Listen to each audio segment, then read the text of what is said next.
bienvenido a tu quinta clase de Introducción a las Ciencias Sociales. Ya hemos visto bastantes cosas en esta clase, bueno, realmente los cambios ideológicos y políticos que han habido dentro de las ciencias sociales. Es imprescindible estudiar a la ideología sin la historia. Realmente, pues el estudio de la historia es también un estudio de ideología. Como se darán cuenta, es muy importante para nosotros pues aprender sobre historia, aprender sobre algunos sucesos históricos y más que nada pues darles interpretación, casi comprender lo que está pasando en ese momento, ponernos en manos de alguien que estuvo en 1840, por ejemplo, en Francia o en Inglaterra. Hoy veremos ya el caso de diferentes formas de estudio, ¿no? Con ello quiero decir que hoy empezaremos con no el antipositivismo, pero sí una teoría que se oponía al positivismo de ese momento. Si bien es muy importante aprender sobre el positivismo y cómo el positivismo dio pie al estudio sociológico, también es muy importante dar cuenta de que el estudio sociológico del positivismo es algo pues que no se puede pensar de cierta manera aplicado en las ciencias sociales. ¿Qué es lo que pasa con, por ejemplo, el positivismo? Sabemos que lo que el positivismo quiere es crear un método acerca de las ciencias de las ciencias sociales para poderle dar una interpretación a los fenómenos que pasaban en ese momento. Sin embargo, este positivismo empieza a ser un poco rebuscado en cuanto a que no alcanza a explicar todos los fenómenos.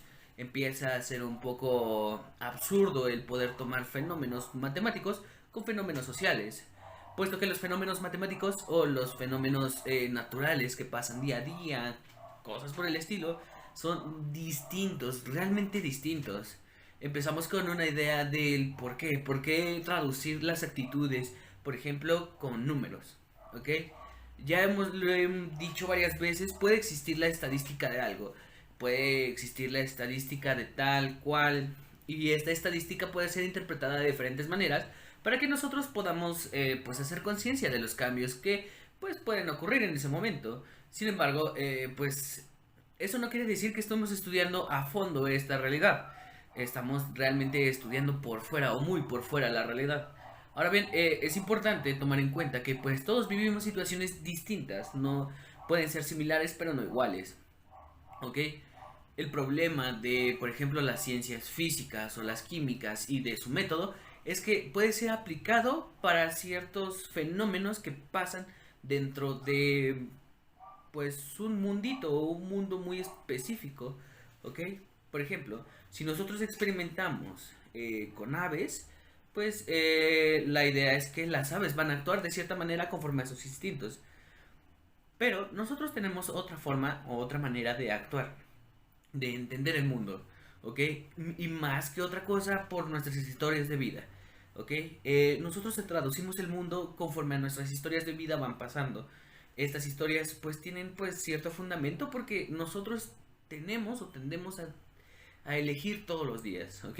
Nosotros elegimos el lugar donde trabajamos, elegimos cómo irnos a ese trabajo, elegimos pues problemas, qué problemas tomamos como personales y qué problemas no.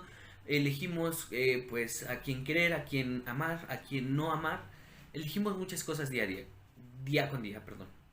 Entonces, si nosotros elegimos, pues estas elecciones tienen de cierta manera pues cierta validez en nuestra vida diaria. Es con esto lo que quiero decir que pues si nosotros tomamos el camino izquierdo o derecho, también podemos crearnos un camino en medio. Entonces, pues es importante decidir que pues no somos máquinas, no estamos pues programados para realizar cosas que pues nosotros con una finalidad posible, sino que pues para nosotros se nos presenta pues ciertas dificultades. Decir, por ejemplo, que vamos a ir al trabajo, pues nos presenta incluso hasta una dificultad, ¿no? Y sea como sea, nosotros llegamos al trabajo. Nosotros despertamos un día y pues siempre con noticias, ¿no? No sabemos qué puente se cayó, no sabemos qué carro chocó, no sabemos qué manifestación ocurrió, ¿no? Sino que más bien despertamos y todas ese tipo de noticias nos atacan, una tras otra. A su vez, estas son creaciones humanas.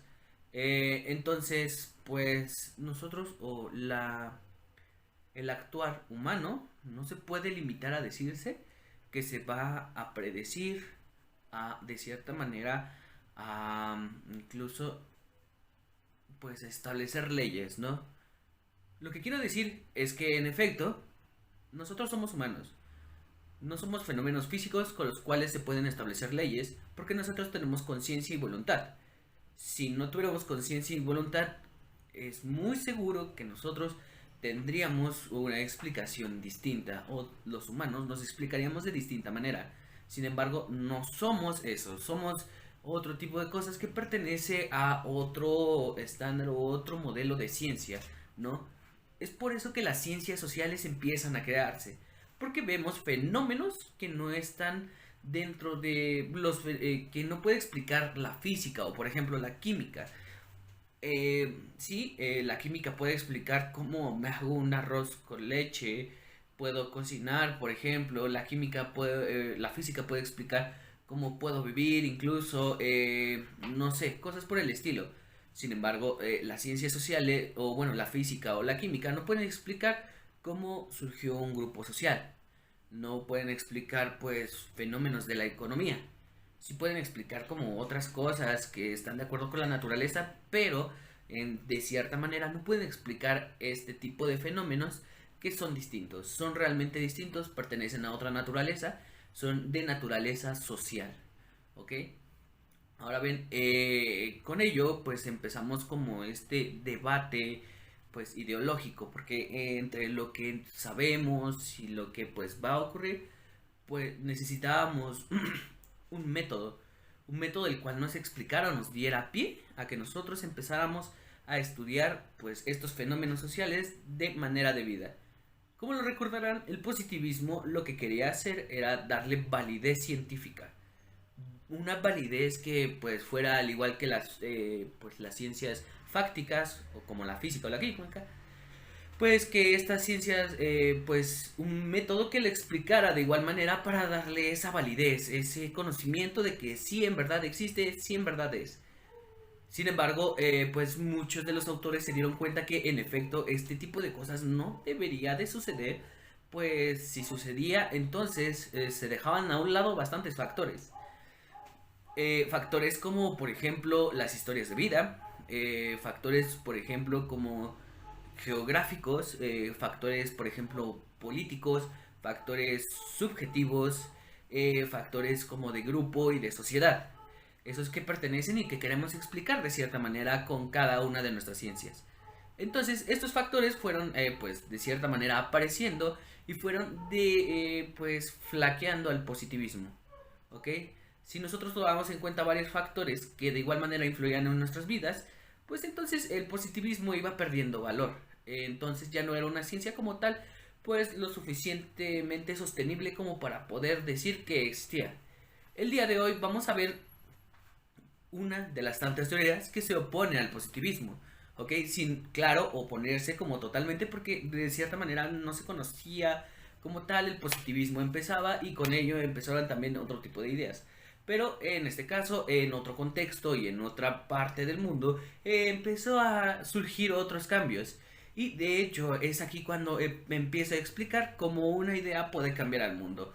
¿Ok? Como una idea no solo provocó pues un gran inicio en las ciencias, un gran progreso para las ciencias sociales, un debate de lo que pues el método está haciendo con las ciencias sociales, sino también más que otra cosa provoca una revolución. Una revolución que en efecto pues afecta a ideologías e incluso pues empieza como el constructo de la Primera y Segunda Guerra Mundial e incluso empieza pues este tipo de guerras, ¿no?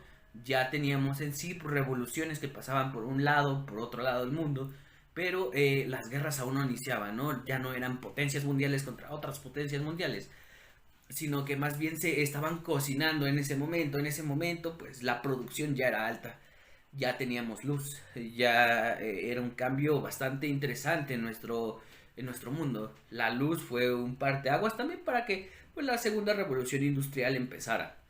Entonces, este gran invento, la luz, empezó para que pues nosotros fuéramos eh, de aquí hacia arriba. ¿ok? O como quieran ver la historia, como una curva, como de aquí hacia abajo, de aquí, ¿ok? Nosotros traducimos la historia como nosotros queramos.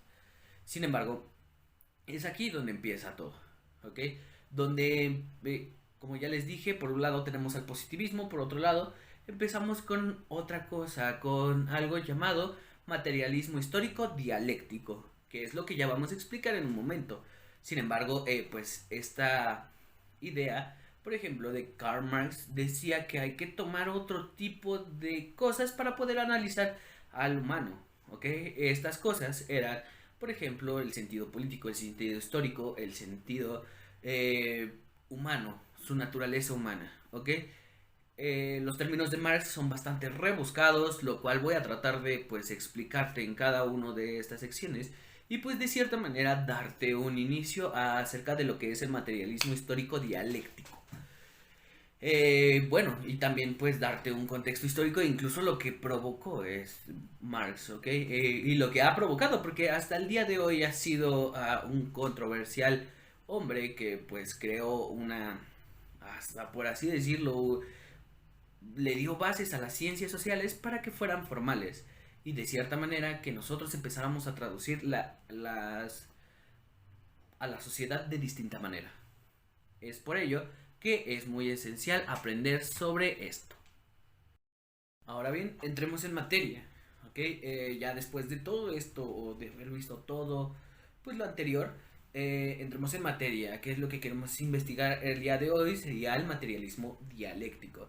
El materialismo dialéctico, guión histórico, pues es muy importante para el desarrollo de las ciencias sociales, como ya se los había comentado. Es muy importante en este momento no confundir el materialismo dialéctico histórico con el antipositivismo. El antipositivismo se oponía directamente a lo que pues el positivismo pues crea, ¿no? Y el materialismo dialéctico guión histórico pues es una base fundamental para las ciencias sociales e incluso pues propone nuevos métodos de investigación al igual que el antipositivismo, pero este es desarrollado en otro ámbito y bueno, como es desarrollado al mismo tiempo que el positivismo, pues de cierta manera chocan, pero no se conocen como tal. ¿Ok? Ahora bien, es en este momento en donde pues debemos de estar muy seguros de que pues una cosa es el materialismo dialéctico histórico y otra cosa es el antipositivismo. ¿Ok? Y yo te iré viendo y diciendo y te iré guiando de cómo es posible esto, cómo es que pasaron las ciencias o cómo pasó todo esto. No importa, no hay ningún problema con ello, pero es muy importante que primero reconozcamos esto. Ahora bien, entremos en materia. En este momento es precisamente donde entramos ya en materia, ¿no? Empezamos a ver el materialismo dialéctico. Este materialismo dialéctico no es una teoría en sí que se pueda analizar en una simple formulación, sino más bien es todo un trabajo de toda una vida. En realidad, pues el principal autor, que es Karl Marx, se emplea el materialismo dialéctico para poder pues reflexionar acerca del estudio del mundo, incluso a proponer teorías rebeldes. Él incluso propone lo que muchos ya conocemos como derechos. Derechos hacia el trabajador, por ejemplo, de él vienen pues la idea de los sindicatos, de los tratos más justos, de una jornada más, de una jornada laboral mucho más pues justa, ¿no? La teoría de Marx es muy importante incluso para pues las teorías comunistas que pues son planteadas en otros países, llámese Cuba, llámese Rusia, bueno, la URSS en su momento, o cosas parecidas. Bueno, Marx es algo fundamental en la historia no solo de las ciencias sociales y ni de la investigación, sino también fundamental en la historia de pues el mundo en realidad, ¿ok? El mundo tal y como lo conocemos no sería capaz sin Marx o la existencia de pues una ideología parecida a la de Marx. En efecto, Marx se basa en varias teorías, ya sea Hegel, ya sea Kant, ya sea pues por ahí aparece Althusser, por ejemplo. Sin embargo, no piensa que o la existencia de este tipo de ideas no es parte de que se haya inspirado de ellos, sino más bien agarra partes de sus teorías, porque, bueno, recordemos, había una filosofía positivista en la cual pues quería hacer que pues los números parecieran interpretaciones del mundo real.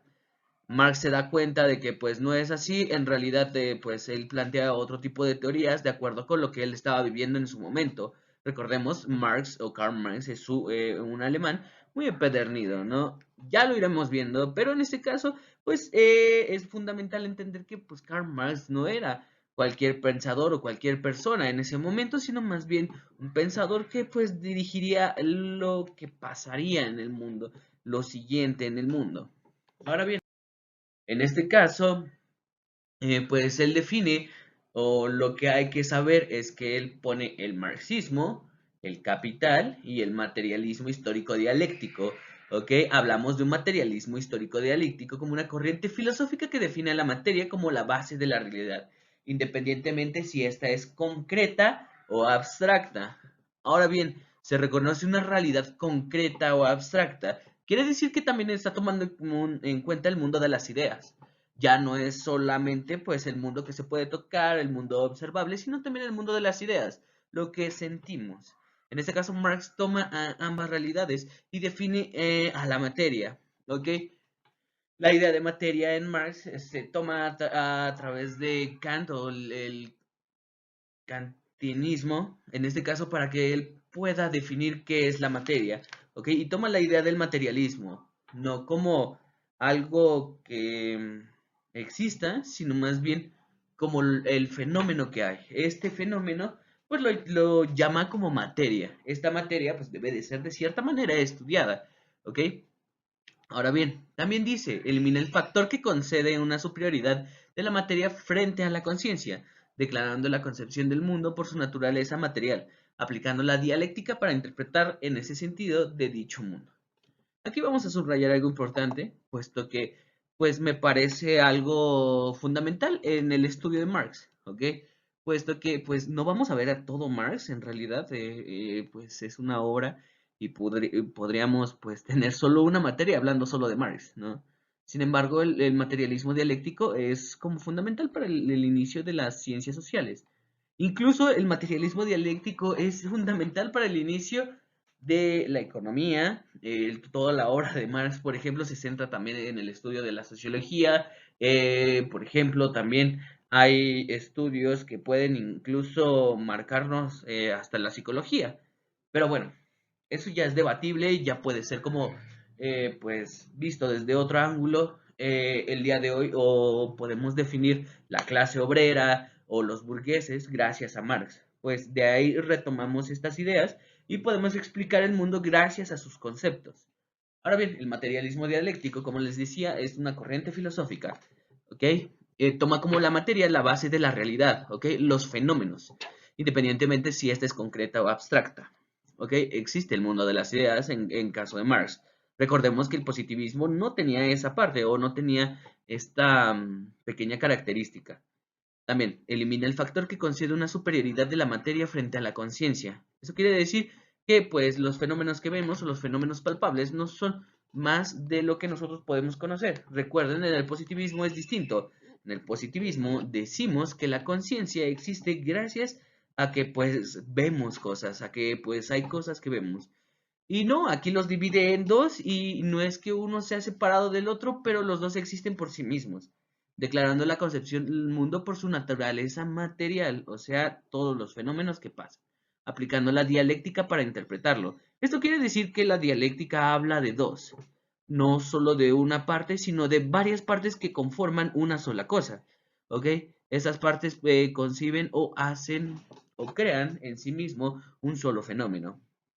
En este caso, el mundo. El mundo se crea a partir de una dialéctica, que son varios fenómenos que pasan, y esta se puede interpretar a su vez. Recordemos también, el positivismo lo que hacía era, a partir de un método, interpretar al mundo y describir al mundo de acuerdo a ese método. ¿Ok? Eso es a lo que llamábamos nosotros, pues, de cierta manera, un pensamiento o incluso conocimiento. Nosotros aquí, la teoría histórico-dialéctica de Marx, pues tendemos a interpretar de diferentes maneras. ¿Por qué? Porque ya no tomamos una sola cosa, sino también, pues existen varias cosas con las cuales podemos interpretar al mundo. Ahora bien, en este caso, pues Marx también, pues, de cierta manera, trata de entender o trata de decir que lo único existente es la materia, que por su propia esencia dinámica, es decir, que se haya esencialmente vinculada al movimiento y al cambio. eh, Decir materia es movimiento, y bueno, decir movimiento es materia. Todo lo que se mueve es materia, la materia es movimiento, por lo tanto es una relación lógica, ¿ok? En este caso, pues la materia tiene una esencia dinámica y bueno, no una esencia dinámica, sino más bien una esencia y una dinámica. Y de hecho se haya vinculada al movimiento, ¿ok? Y al cambio. Eso quiere decir que todos los fenómenos que pasan dentro de la sociedad, porque ya estamos hablando de no no algo distinto a nosotros, no algo, por ejemplo, como las ciencias naturales, no algo fuera de nosotros, ¿ok? Sino más bien de algo que pues ya es perteneciente a nosotros, ¿no? Recordemos, en este caso, pues el positivismo hablaba mucho de, por ejemplo, grandes cambios a partir de un método, un solo método que había que tomar. El método que se tenía que tomar era de las ciencias naturales, perdón. Este método tomaba pues las ideas de las matemáticas para poder explicar al mundo y en este caso, por ejemplo, a la sociedad. Nos damos cuenta que pues en efecto no tendría que ser así o por qué tendría que ser así, porque bueno, tenemos algo que se llama materialismo dialéctico, ¿ok? Tenemos sí un fenómeno que pues está esencialmente vinculado al movimiento y al cambio, ¿ok? Los fenómenos sociales son cambiantes, son constantes, tienen un movimiento, no son algo que está centrado así. En otras palabras, o lo que quiero llegar a decir es que en efecto, un experimento de ciencias naturales puede estar aislado o tiene que estar aislado para que pues este pueda pasar. ¿Ok? Si este evento se encuentra aislado, entonces este evento puede funcionar, lo cual se puede replicar en otro lugar, pero totalmente aislado, con las mismas condiciones para que este pase. Ahora bien, el hecho de tomar un método como las ciencias naturales quería decir que pues este podía tener fallos. ¿Por qué? Porque somos sociedad. Somos enteramente un mundo de ideas. Ahora bien, imagínense esto, que un fenómeno social lo aislamos y lo ponemos, no sé, en un cuadro, por ejemplo. Este sucederá y de igual manera como sucede en la sociedad. Desde mi punto de vista, no lo creo, es más, no pasaría. ¿Ok? ¿Por qué? Porque a pesar de que nosotros podemos poner pues la sociedad en un cajón o la sociedad pues en un laboratorio, no quiere decir que esto vaya a pasar o que realmente pues esto conste o tenga algunas leyes con las cuales se puede explicar a la sociedad.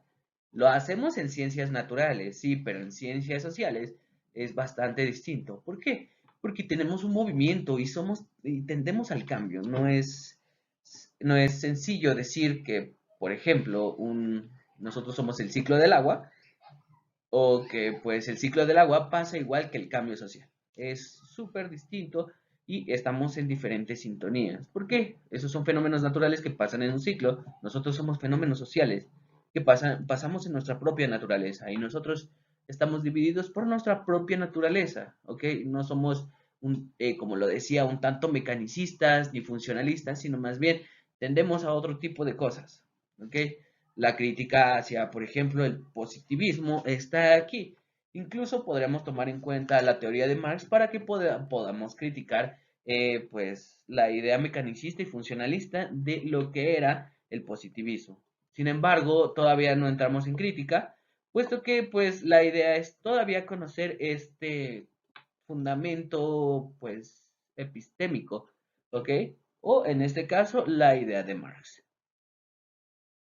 Ahora bien, Karl Marx. Karl Marx nace en Alemania, es alemán. Nace en 1818, muere en 1883. En su base e influyente obra abarca diferentes campos del pensamiento de la filosofía, la historia, la ciencia política, la sociología y la economía. aunque no limitó su trabajo solamente a la investigación, pues además incursionó en la práctica del periodismo y la política, proponiendo siempre su pensamiento en unión entre teoría y práctica. Aquí sí no estaban tan divididas las ideas entre el positivismo y pues la idea de Marx, que era el materialismo dialéctico. No, en este caso, pues aquí congenian o de cierta manera hay un punto de donde pueden entenderse, ¿no? El trabajo de Marx o la idea de Marx quería centrarse no solo en la política, sino en la difusión, en que todos pudiesen tener acceso a este tipo de ideas, ¿ok? Ahora bien, pues Marx pasa por un trabajo bastante interesante, pues además de incursionar, pues en campos del pensamiento que en ese momento pues eran considerados solo de la filosofía.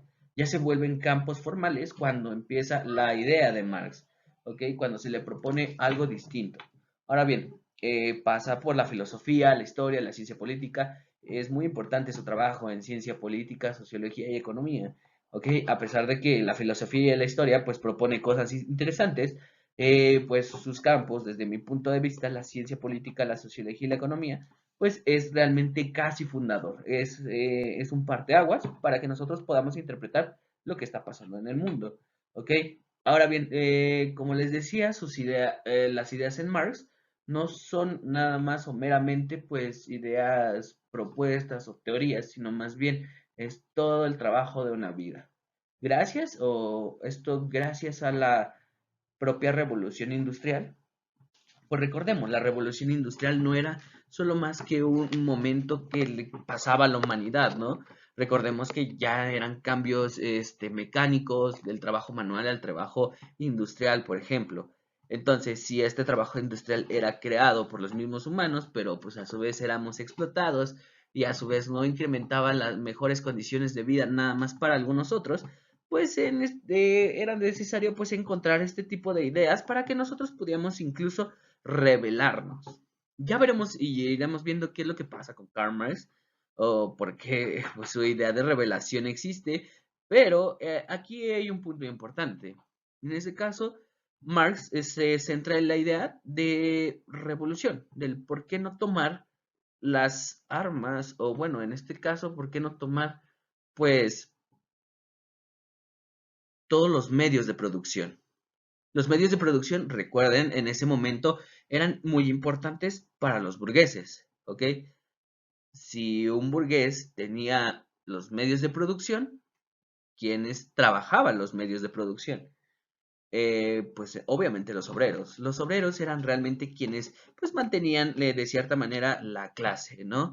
Si los obreros no podían existir los burgueses. ¿Por qué? Porque si los obreros no habría quien trabaje, pongámoslo así, o pongamos un ejemplo, ¿ok? Si alguno de nosotros, pues, acostumbra a estar con jefes o tiene relaciones laborales con jefes, podemos decir que, pues, estos jefes, de cierta manera, tienen el recurso para tener, pues, sus propios trabajos, ¿no? O sus propios recursos, con los cuales nos los prestan o de cierta manera nos los dan para poder trabajarlos, ¿ok?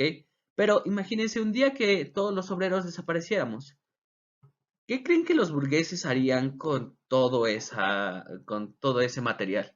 Pues en realidad nada, ¿ok? Si ellos, pues, no pueden, incluso si ellos lo saben ocupar, no podrían ocupar todos los lugares que, pues, realmente necesitan para poder sacar una empresa adelante. Por lo cual, pues, quebraría, causaría un revuelo total. Ahora bien, en este caso, la idea de Marx se centra en que los obreros tomen todas esas armas por decirlo de alguna manera, todos los recursos que pudiese tener pues la burguesía, en este caso los medios de producción. Con estos medios de producción ellos podían tener o la clase obrera crearía una nueva clase.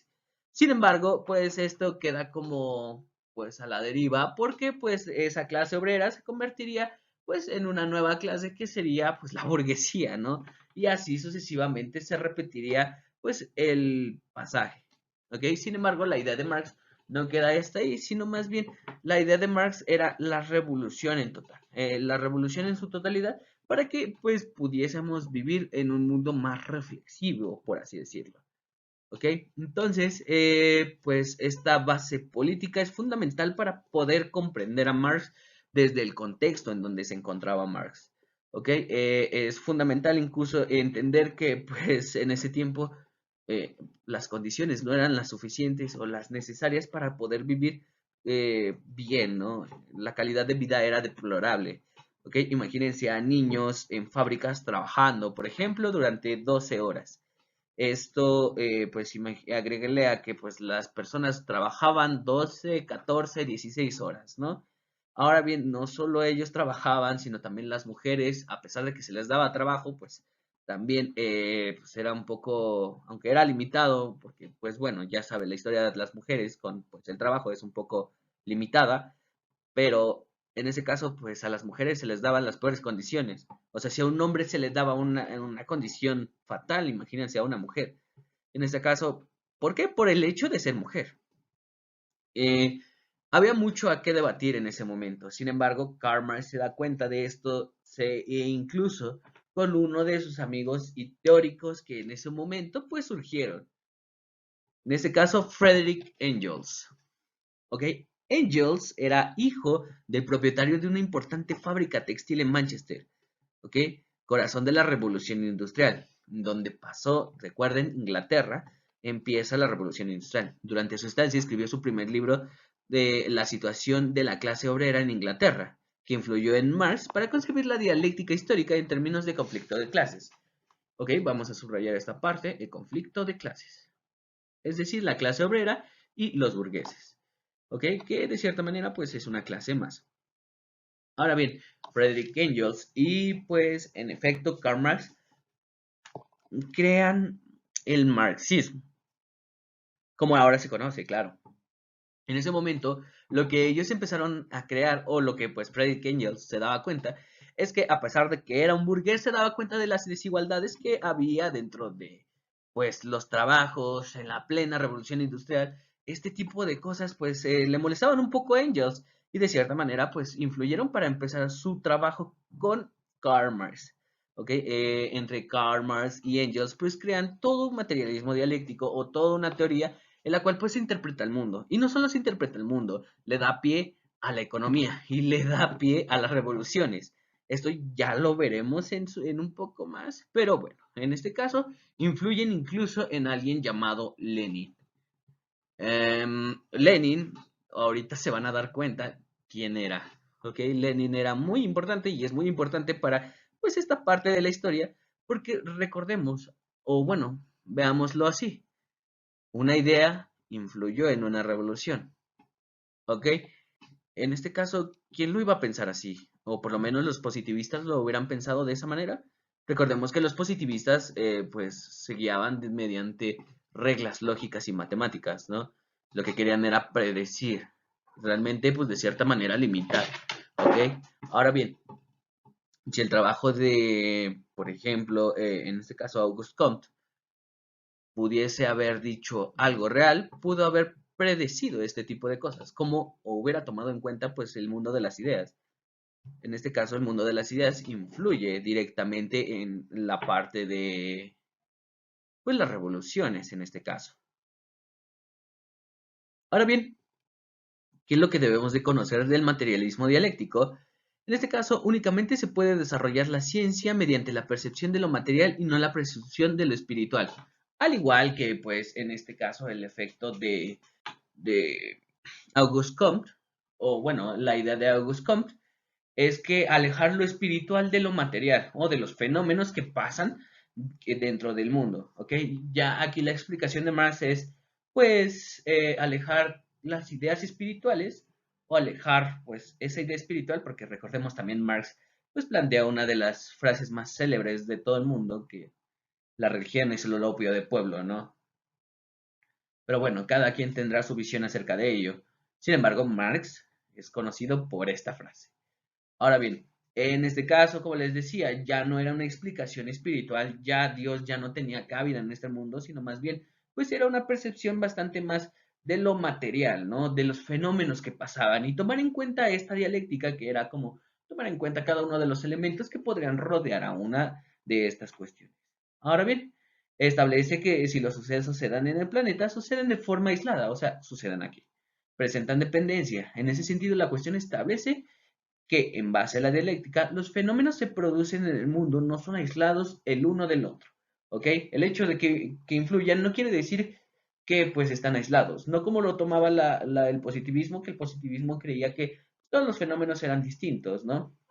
Sin embargo, Marx en este caso, pues, toma los fenómenos y quiere decir que también están de cierta manera conectados. Ahora bien, cuestiona si el mundo está desarrollándose cualitativamente, así como una forma conectada, o simple, si lo hacemos de forma estática y sin cambios cualitativos. ¿Ok? En este caso, ya lo había mencionado, toma el mundo de lo material y lo traduce como, pues, este mundo está en movimiento.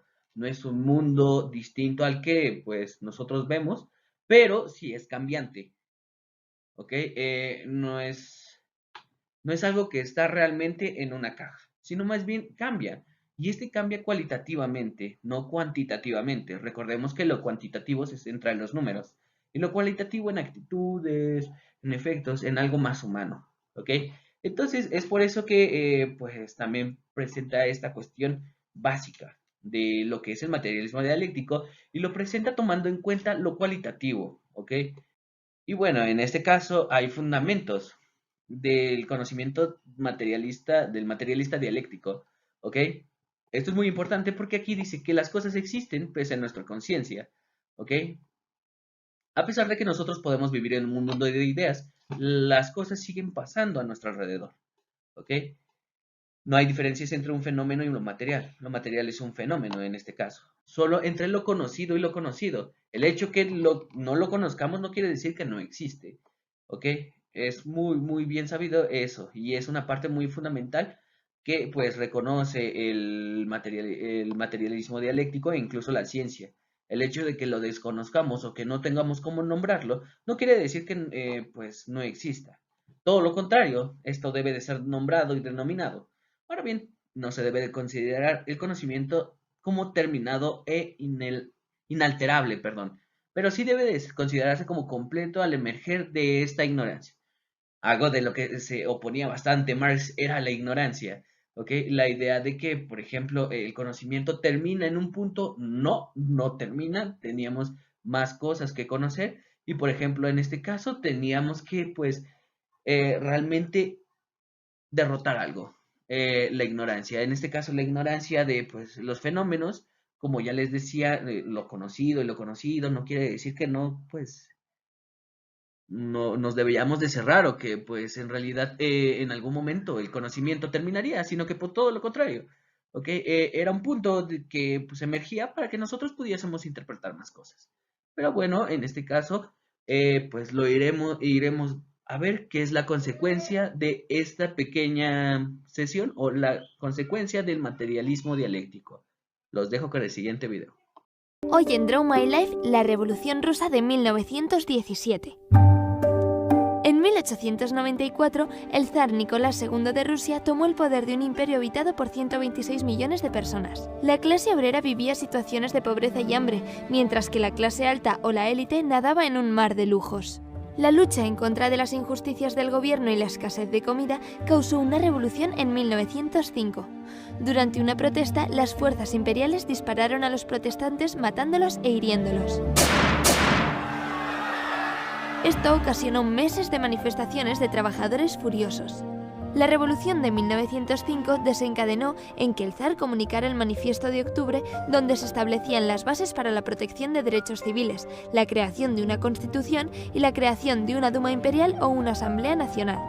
El manifiesto no fue suficiente y alrededor de una década más tarde, en 1914, la tensión económica existente aumentó con la participación de Rusia en la Primera Guerra Mundial. Al zar se le declaró responsable de las derrotas en el frente y de la crisis económica. También se pensaba que Alejandra, la esposa del zar, estaba liada con Alemania por su ascendencia. Ella despidió a oficiales electos y los reemplazó siguiendo los consejos de Grigori Rasputín, quien ejerció mucha influencia sobre ella y toda la familia Romanov. Sin embargo, Rasputín fue asesinado por aristócratas rusos en 1916 con el fin de terminar el poder que tenía sobre la familia real. Para entonces, la mayoría del pueblo ruso ya había perdido la confianza en el liderazgo fracasado del zar. El gobierno se mantuvo corrupto, la economía del imperio se dirigía cuesta abajo y el zar Nicolás rompió en repetidas ocasiones la Duma, especialmente cuando la asamblea se oponía a su voluntad. El pueblo ruso buscaba la manera de derrocar al zar. El 23 de febrero de 1917 ocurrió la Revolución de Febrero en la ciudad de Petrogrado, la capital del Imperio ruso. Miles de mujeres salieron a las calles para conmemorar el Día Internacional de la Mujer y protestar contra la escasez de comida. Al día siguiente se les unieron trabajadores y estudiantes con pancartas y carteles que llevaban mensajes pidiendo la caída del zar y de la monarquía. Las tropas que habían sido enviadas para controlar las protestas, a cambio se levantaron contra el zar y se unieron a los protestantes. En estas protestas, funcionarios del zar fueron arrestados, prisiones y estaciones de policía fueron atacadas y emblemas del gobierno zarista fueron destruidos. El gobierno había perdido el control en la capital del imperio. Las autoridades no tenían poder militar dentro de la capital y la expansión de la rebelión llevó a que algunos pensaran que estos eventos los habían planeado partidos socialistas, pero en realidad fueron llevados a cabo por soldados, trabajadores y estudiantes cuyos nombres nunca se dieron a conocer. El 27 de febrero, un grupo de personas se reunieron en el Palacio Táuride en busca de líderes. Así fue como surgió el Consejo de Trabajadores conocido como Soviet. La mayoría de los líderes del Soviet de Petrogrado no buscaban poder, sino que querían construir un gobierno de acuerdo con la doctrina de Karl Marx. Esta doctrina dictaba que, en un país como Rusia, el primer paso para llegar a una orden socialista lo debían tomar burgueses demócratas. El 1 de marzo de 1917 se estableció un gobierno provisional y el Soviet prometió apoyarlo siempre y cuando se apegara a unos principios democráticos. Los líderes de este gobierno provisional crearon un programa liberal de derechos como la libertad de expresión, igualdad ante la ley y el derecho de los sindicatos a organizarse y levantarse. Estaban en contra de una revolución social violenta. El zar continuaba luchando contra las protestas del pueblo, a lo que sus ministros le comunicaron que la única manera de restaurar el orden y salvar a Rusia de una derrota era si abdicaba al trono. El 2 de marzo de 1917, el zar Nicolás II de Rusia bajó del poder y dio fin a la dinastía de los Romanov, que llevaban 300 años en el poder. El pueblo ruso esperaba que el nuevo gobierno fuese más democrático y sobre todo más justo. El objetivo del gobierno provisional era mantener el poder hasta que una asamblea constituyente fuese electa, para otorgarle a Rusia una nueva constitución. Solo que el gobierno provisional también compartía poder con el Soviet de Petrogrado, liderado por el Partido Social Revolucionario y los mencheviques. El Soviet era mucho más radical que el gobierno provisional, pero apoyaba su decisión de continuar en la Gran Guerra y cumplir lo que el país le había prometido a los aliados. La situación en la que había caído Rusia al participar en la Primera Guerra Mundial fue aprovechada por uno de los partidos de menor tamaño, los bolcheviques. Su líder, Vladimir Lenin, consideró que las acciones del gobierno provisional habían convertido a Rusia en el país más libre. Lenin había permanecido 16 años exiliado en Suiza. Regresó en un tren proporcionado por Alemania, que esperaba que su oposición a la guerra fuese lo suficiente para debilitar la participación rusa en el conflicto. El 3 de abril, Vladimir Lenin llegó a la ciudad de Petrogrado con un plan de una segunda revolución para dar poder a los soviets. Además, pidió una redistribución de las tierras y que pasaran de ser propiedad de la clase alta a la clase baja. Pidió también que el poder pasara de manos del gobierno provisional a ser de los soviets. Con el paso del tiempo, la economía empeoraba y la crisis en Rusia aumentaba. Y al pueblo le llamaba cada vez más el programa bolchevique con su lema: pan, paz y tierra. Trabajadores y soldados se unieron al pensamiento de Lenin. Sus argumentos estaban en el lado opuesto a las declaraciones de Marx, y Lenin defendía que no se necesitaba de una revolución burgués demócrata. Así, muchos apoyaron la causa de Lenin, incluido el partido bolchevique. Sin embargo, el pueblo aún estaba insatisfecho. Participantes de las huelgas pedían jornadas de 8 horas y control de los trabajadores de las fábricas. Mientras tanto, el Soviet de Petrogrado luchaba con el control limitado que tenía sobre rebeliones en las comunidades agrarias. La comunidad de los pueblos era la responsable detrás de la revolución de la zona rural del país, quienes protestaban la falta de tierras y ganado.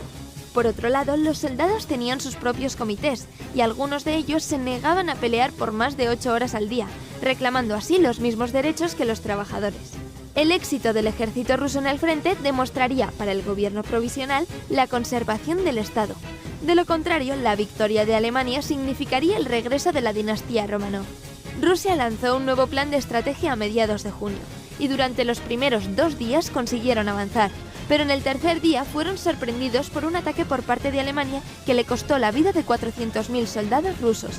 Como resultado, el 4 de julio de 1917, soldados y miembros de la Marina rusa se rebelaron contra el gobierno. A ellos se les unieron trabajadores con apoyo de los bolcheviques, pero tropas fieles al gobierno dispararon a los soldados. Algunos líderes bolcheviques fueron arrestados y Lenin consiguió escapar a Finlandia con ayuda de Joseph Stalin. Mientras tanto, el gobierno provisional colocó a Alexander Kerensky como el nuevo primer ministro. Siendo el único socialista dentro del gobierno, era denominado el más capaz de volver a unir el país y detener la carrera hacia una guerra civil. También era el único político con apoyo popular aceptado por los líderes militares y la burguesía. El gobierno provisional lo veía como el hombre que salvaría a Rusia de una anarquía. El 8 de julio de 1917, Kerensky tomó el poder, pero una vez en el puesto, las políticas de Kerensky se volvieron más autoritarias. Estableció restricciones en los eventos públicos, reinstauró la pena de muerte en el frente y restableció la disciplina militar, que había colapsado con el ataque alemán al ejército ruso. El jefe del ejército, el general Kornilov, pensaba que la participación rusa en la guerra estaba siendo debilitada por los problemas del país. También aseguró que esto estaba siendo saboteado intencionalmente por personas como Lenin, a quien declaró un espía alemán. Tanto Kerensky como Kornilov buscaban afrontar la presión sobre los trabajadores rusos, quienes se encontraban organizando comités en las fábricas para tomar el control del lugar. También estaban creando grupos paramilitares para evitar una revolución con violencia reaccionaria. El resto de los políticos rusos comenzaba a ver que la única solución ante una posible guerra civil era una dictadura militar. Kornilov intentó reemplazar a Kerensky con esta dictadura para así terminar con la revolución. Pero Kerensky ya lo veía venir y en agosto de 1917 ordenó a sus hombres marchar en Petrogrado para restablecer el orden. Pidió ayuda al proletariado ruso y a los bolcheviques para defender la ciudad ante el golpe militar. León Trotsky fue liberado de prisión por líderes bolcheviques. Envió tropas armadas de este partido, los Guardias Rojos, a puntos clave de la capital para defenderla. Solo que no había necesidad de pelea, ya que los revolucionarios soviéticos lograron detener las fuerzas de Kornilov. Las huelgas de trabajadores ferroviarios, la mayoría partidarios bolcheviques, consiguieron impedir que los soldados de Kornilov se pudieran mover por tren, y en consecuencia estos soldados normalmente cambiaban de lado o se retiraban del conflicto. Los bolcheviques fueron llamados los salvadores de la revolución y al final de septiembre de 1917 tenían la mayoría del Soviet de Petrogrado. Por otro lado, Kornilov fue declarado traidor y encarcelado junto con otros 30 oficiales. El pueblo aún ponía en duda el puesto de Kerensky. Mientras tanto, en Finlandia, Lenin pedía a los bolcheviques que iniciaran una rebelión de inmediato, antes de que el Congreso de los Soviets fuese convocado el 20 de octubre. Regresó a Petrogrado y convocó una reunión de los miembros de su partido el 10 de octubre para planificar un levantamiento. Encontró el momento perfecto para hacerlo cuando el Congreso de los Soviets fue aplazado hasta el 25 de octubre. La noche del 25 de octubre, los bolcheviques comenzaron el golpe. Grupos de guardias rojos entraron en el Palacio de Invierno, la sede central del gobierno provisional. Kerensky huyó de la ciudad, escapando por poco de ser capturado. El arresto de los ministros de Kerensky fue anunciado al Congreso, cuyos miembros habían acordado en formar un nuevo gobierno basado en todos los partidos de los soviets. Los mencheviques y el Partido Social Revolucionario no participaron en el nuevo gobierno, otorgándole a los bolcheviques un monopolio dentro del soviet.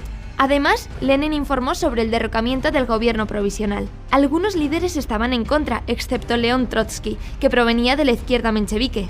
Fue elegido presidente del Soviet de Petrogrado y fue la mente organizadora de la rebelión que cambió la historia de Rusia. Después del ataque en el Palacio de Invierno, los bolcheviques tomaron el poder quitando a Kerensky de su puesto. Fue uno de los eventos menos sangrientos, salvo por la exterminación de la familia Romanov, que sucedió un poco después. Este fue el triunfo de la Revolución de Octubre. A partir de la victoria, el Congreso ruso-soviético instauró un nuevo gobierno revolucionario formado por bolcheviques y con Lenin como presidente. En los meses siguientes, los bolcheviques consolidaron su toma del poder, mientras luchaban en una guerra civil contra el Partido Contrarrevolucionario. Aproximadamente 2 millones de soldados perdieron la vida en la Revolución Rusa y otras 9 millones de personas civiles murieron por hambre y enfermedad. Lenin se enfocó en construir una nueva orden socialista. Así, el 30 de diciembre de 1922, la Unión Soviética fue creada. Y hasta aquí la Revolución Rusa. ¿Qué otro momento histórico quieres ver en el canal? Recuerda dar like y suscribirte. ¡Hasta el próximo vídeo! Y es así como hemos concluido esta clase, después de haber visto cómo una idea puede incluso fundamentar una revolución. también puede crear hasta un estado. Es necesario comprender este tipo de hechos, pues también el aporte de Marx es súper importante para las ciencias sociales. Después empezaremos a ver pues otro tipo de ideologías que incluso aportaron a las ciencias sociales y a su método. ¿Ok? Aún no hablamos como tal de un método, pero esa es la siguiente clase. Hasta pronto.